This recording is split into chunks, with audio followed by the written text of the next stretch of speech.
welcome to Spread the Word! Cheers! Real glasses of fancy. Makes it taste better. Yeah.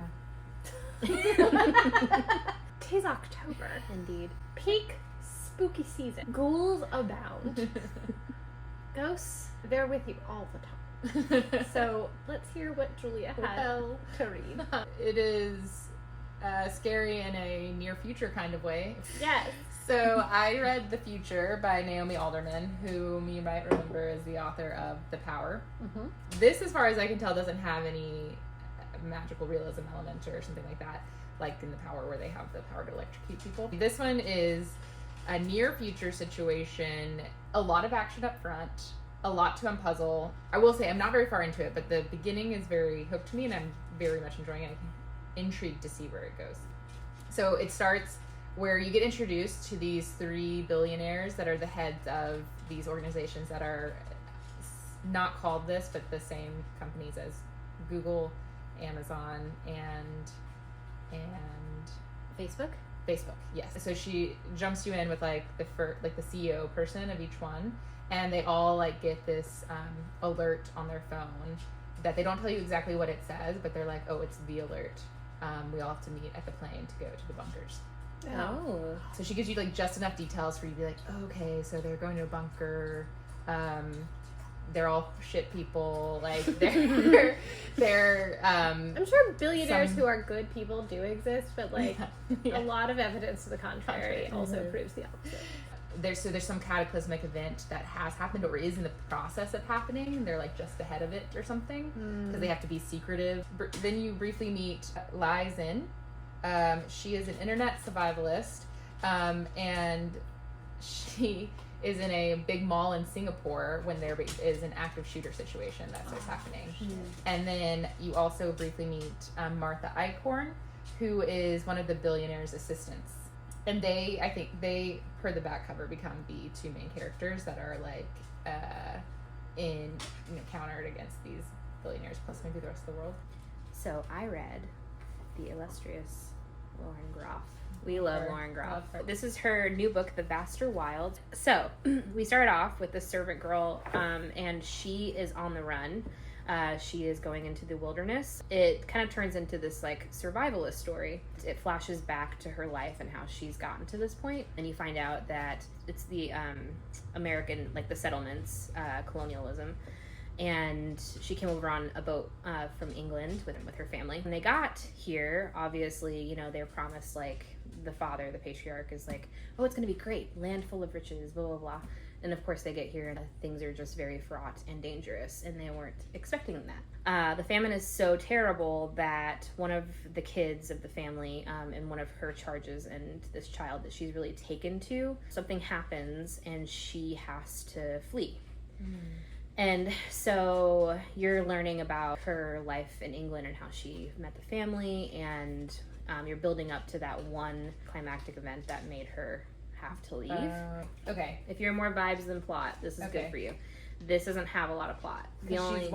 Even though she's fording her way through the wilderness, it's more like reflecting on what has happened. I see. Yes. And also there's a lot of religious and spiritual things going on, kind of in the same, like if you were like the Matrix. Yeah, but it's in a different way, and a lot of it is this like connection to nature, which you guys know I'm super into.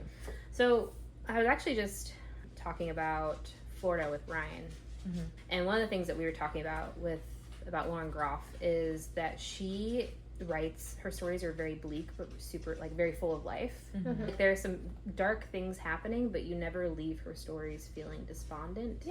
You feel in awe, weirdly hopeful, despite some of the terrible things that happen. There's a resilience that runs through everything she writes that's just like, I can do that too.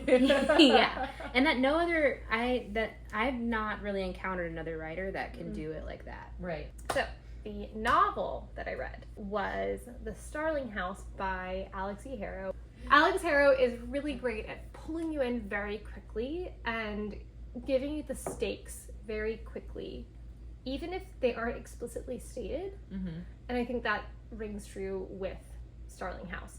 In Starling House, we are in Kentucky, and we are in a very small town very aptly called Eden. It is like the most un-Eden-like place. Shit goes wrong all of the time. And our protagonist, she lives in a motel. Oh. She lives in a motel. She and her brother are living on the skirts of society, but like Eden itself is just like a small town, so it's like there's this weird kind of sense of like, why are you still there? Opal is almost 30. Opal is our protagonist. Okay, that makes a lot of sense. And why you're saying why are you still there? Her brother is the guardian of her brother, so she's there supposedly because her brother is a teenager and needs a guardian. Fair enough. But like you could still leave and go elsewhere, and they don't. And so it's like, why don't you do that? And then there's in the background looming this house, this big haunted house called Starling House. That is the historic residence of this children's book author, E. Starling, who wrote this terrifying collection of children's books about these people who go to the Underland and they encounter all of these monsters and they befriend the monsters and the monsters help them but will hurt others. That sounds amazing. I know, it sounds great. It sounds amazing. Opal has had a fascination with this house and with this story for a long time. And she eventually, in her adulthood, is like, you know what? I don't have anything to lose. There is this house. I'm going to go ask for a job. Oh, from the author that still lives there? No, the author, this author wrote these books in 1820. Oh, okay. So the house is like The house is like, it's inhabited by her descendants. Okay. But like, they're hermits, like they get their groceries delivered. Everything is like very sequestered. But like it still operates, but it's just all very weird.